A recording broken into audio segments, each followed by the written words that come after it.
This is Ace here with Hillbilly How To's. Today I'm going to show you how to load the Paslode coreless framing nailer. It is model 900420. It's 30 degrees angle framing nailer. And in order to load this, you'll pull it all the way. They slide in and out. This has got to be pulled all the way out and locked for it to accept the nails.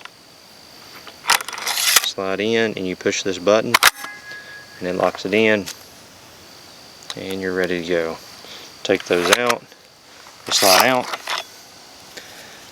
This one will stop nailing once it gets down to 4 nails. It'll stop nailing. If you slide in a brand new cartridge of nails, then it'll use those 4 nails